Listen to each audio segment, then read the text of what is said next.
Hello again, Catherine here, and you're welcome back. So this time, we're going to look at movements made by trees and plants. So off we go.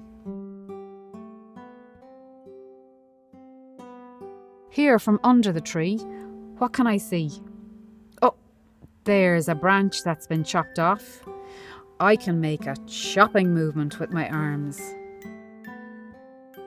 And the sun's out. It's a beautiful day. What movement can you do to describe a beautiful day? I can gently move my arms and hands like branches and leaves swaying in the breeze.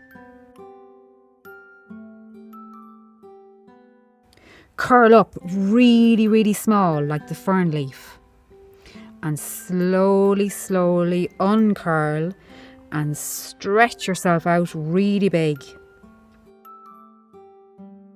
In a circle with two other people in your family, you could hold hands in the centre and move like you were being blown about by the wind.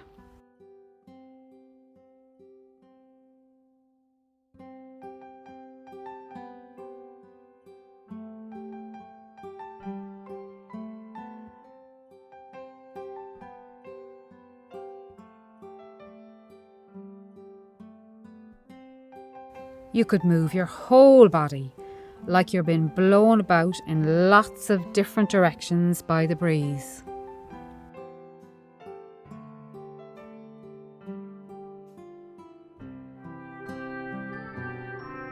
This leaf reminds me of my back and ribs. What movements can I make with my back and ribs?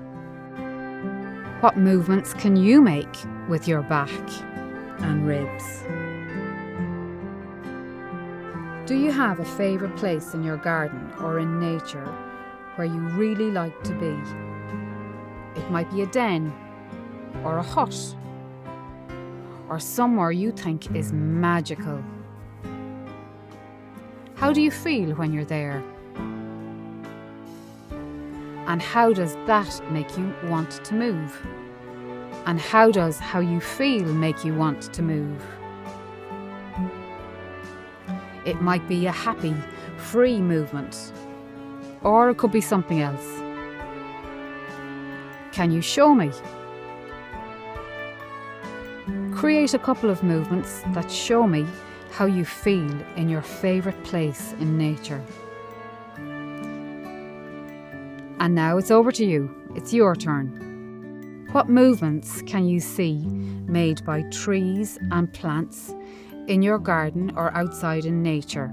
Get creative, use your imagination, and make up movements inspired by what you see. Maybe one or two different movements. You could add them to the movements you created with the help of video number 1. Do them one after the other. Your dance is now getting longer. Have fun and catch you next time.